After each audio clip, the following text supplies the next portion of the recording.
Hey there, happy gardeners. I'm Fanula. I live, work, and garden here in gorgeous Northern California, a little bit outside of Petaluma. Today I'm in my own garden because it is the first day of spring. So I just wanted to show you what some of the highlights in my garden today are on March 21st, because you're just gonna love them. Spring has definitely hit. It felt like it was a week or two early. Right now it feels like it's just on time, and there's so many amazing things to show you. Let's get going. Follow me.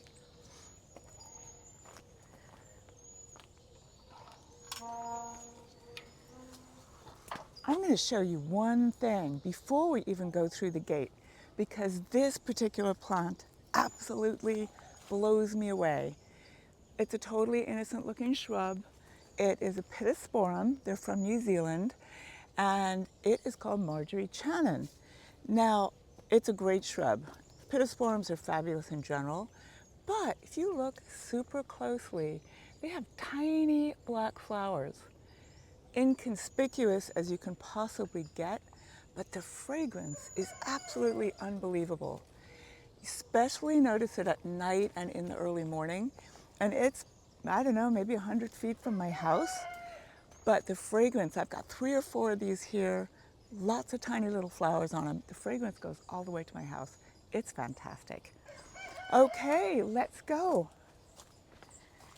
And again, right before we get through the gate, you're gonna see my crazy geranium matarenses.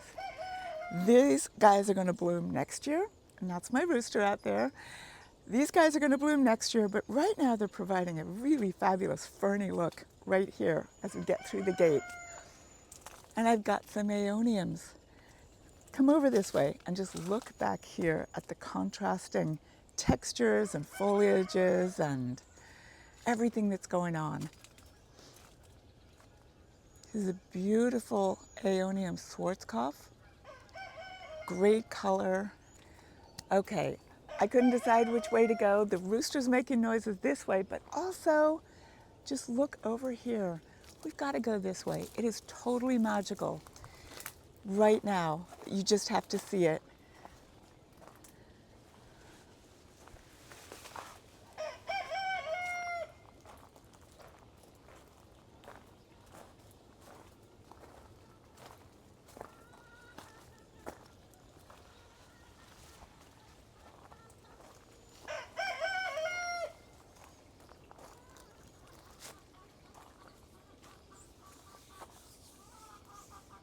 So what else is happening in my garden? The roses haven't started blooming yet, but my Grand Thomas looks like it's set to explode in gorgeous yellow blooms over my arbor. And I've got my favorite daffodil right here. It has just finished. I wish she'd hung on for one more day to show you just how cute and adorable it is. It's a little mini white that just is so sweet. Here's another one of my David Austins, totally exploded. Gertrude Jekyll. Hey, do you remember last year I planted this Wallerton Old Hall, and it was just a tiny little thing, and I wanted to grow all the way to the top? Look how far it's got already. Quite incredible. But where I'm headed, we were talking about geranium matarenses. I showed you all the gorgeous pink blooms. We're heading over to this white one. Meanwhile, I've got an incredible lavender that never stops blooming. We've talked about this one before and how hard it is for me to prune it back because the bees and the hummingbirds love it. But here's where I'm going. All of these beautiful pink geranium matarenses I have in my garden, every now and again, it throws a sport and creates a white one. These are extra special to me because I didn't put them here, but they always seem to grow in the most amazing way and in the most amazing places. So I'm thrilled to bits with this one. I'm going to try to save the seeds and create even more of them. But where are we going right now? We're going to go to the lilacs. Look at this. It is March 21st, first day of spring. These guys normally bloom middle of April.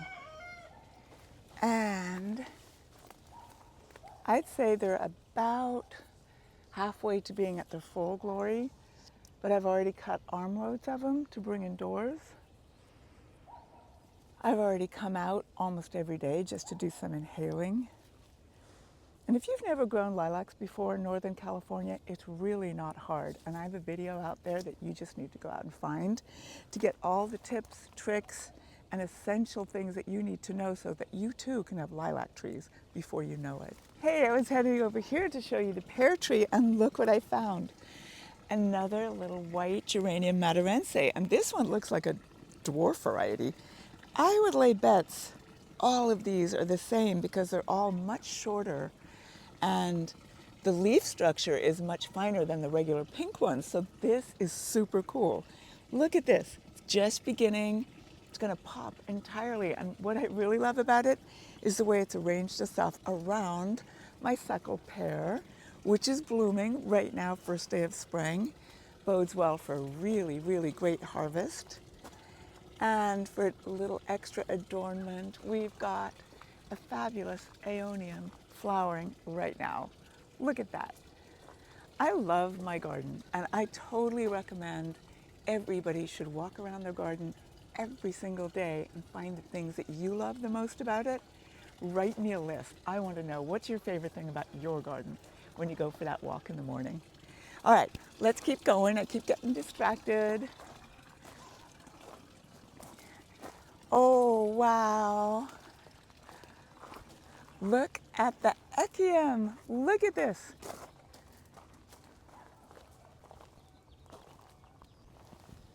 Huh. Last month, this was thinking about sending up the towers. It was thinking about blooming and just basically standing there like a very oddly shaped creature. Now look at it. It's super early in the morning right now, so it's not quite warm enough to see the flocks of bees that are going to be here a little bit later in the day. Bees tend to not really come out until it's about 54, 55 degrees. So it's a really cool way of being able to tell the temperature.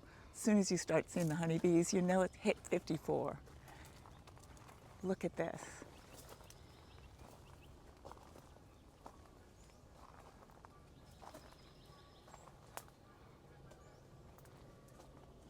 So, gotta stop here. Another self-seeder. I love plants that sow themselves in the garden. They pop up in the most surprising places. But this guy here, this is blue honeyworth or Cerinthe major. And honeybees love it. Again, if it's 55 degrees, you're going to see some honeybees all over it. But look at it. I like that it put itself here, right beside a short Echium, but it looks like a succulent, and it's the most drapey, beautiful, gorgeous plant. First time I saw one of these was in Bolinas, probably 25 years ago, planted in a whole big stand in front of a nursery that's no longer there. I was completely blown away by them. I'd never seen anything like it. And honest to God, it still gives me that same kind of delight. Because look at this thing. It doesn't really look like a real plant. It's more like a creature. That makes me happy.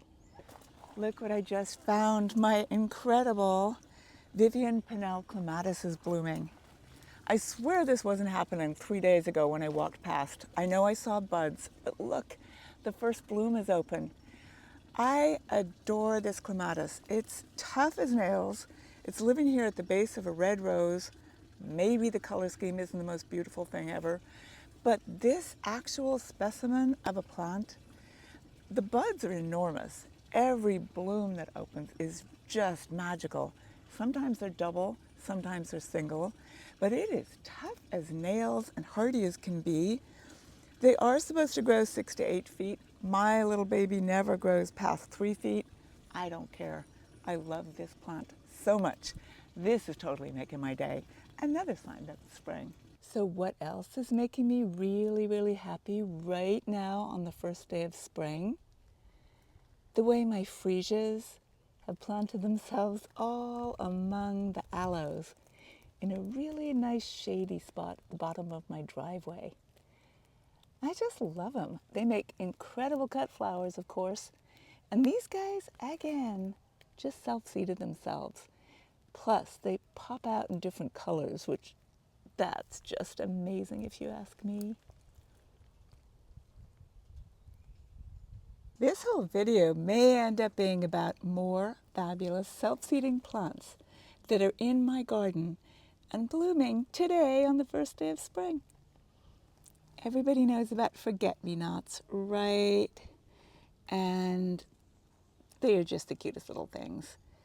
And they put themselves in this lovely shady spot where they don't get any other water other than whatever the rain has sent them. We've just come through some heat. I mean, real heat, surprising heat. Anybody who lives here in Northern California right now knows that we're struggling a little bit with this heat.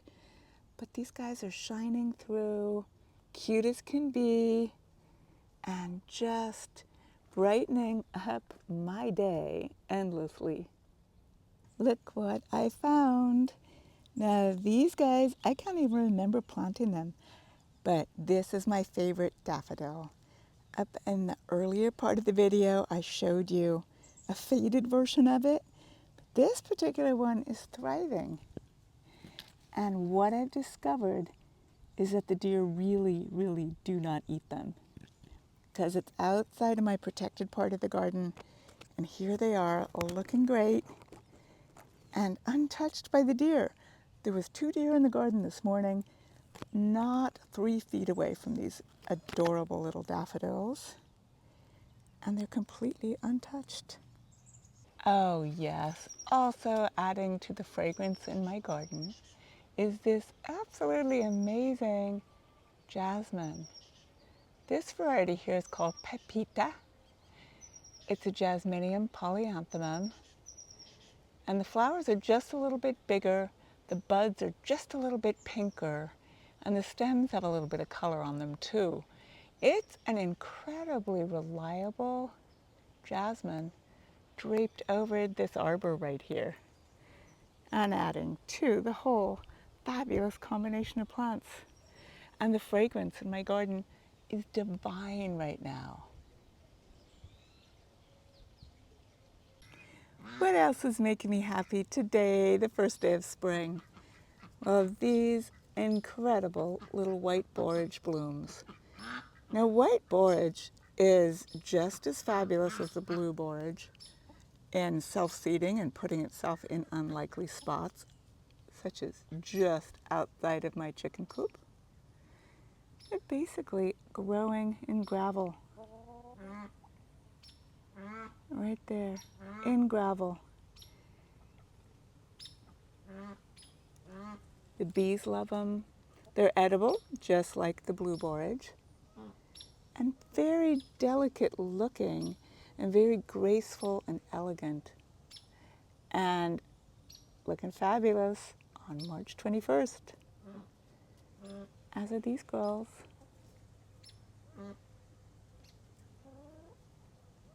Oh yeah, you guys, I cannot leave you without you seeing this. My Melianthus major, or honeybush, is blooming. Again, it feels a little bit early this year, but they're not fully open.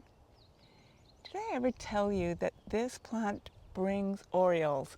I have no idea where the orioles are the rest of the year, but when these flowers open up a little bit more and those orioles smell the fragrance of the nectar, they, along with a whole bunch of hummingbirds, are going to be flocking this plant. So yeah, I just love this thing. Melianthus, as I've told you before, you rub those leaves. Smells like peanut butter. But look, look, look. I am just going to go over this way for a second and actually sit down and just look around and enjoy this amazing garden that I have. I do actually do gardening work out here, but so much of what you see and these amazing plants, I tend to them. They do their own magic. So I'm going to sit over here for a second and look around and check out my lilacs and probably write myself a list of things to do on my gardening week. Next week, I'm going to be doing a whole ton of chores. But meanwhile, I'm just going to admire the beauty. And I think it must be getting to be right around 54 degrees because I'm seeing some honeybees. lots of birds flying around. I saw the first swallows the other day, which is so exciting. Sure sign that it actually is spring. So there you go, everybody. I hope you enjoyed today's little wander through the garden. Next month, I'm sure, is going to be full of roses blooming. No roses have started blooming yet. There are lots of buds. Next month's going to be amazing. However, there is no day in my garden that I don't find totally stunning, totally magical. And I really hope you have the same in your own gardens. So please let me know. Go on outside for that walk that I keep advising you to do. Wander around. Send me a highlight or two. I would absolutely love to hear it. And do that in the comments. Drop me a comment if there's anything you want to know anything more about. But you can also find me on Facebook or Instagram, or come visit me in person at Cottage Gardens of Petaluma. I always, always love it. I really appreciate you following my videos. I love to see your happy faces when you come say hi. And I can't wait to see you again next time. In the meantime, happy gardening, everyone. Bye-bye.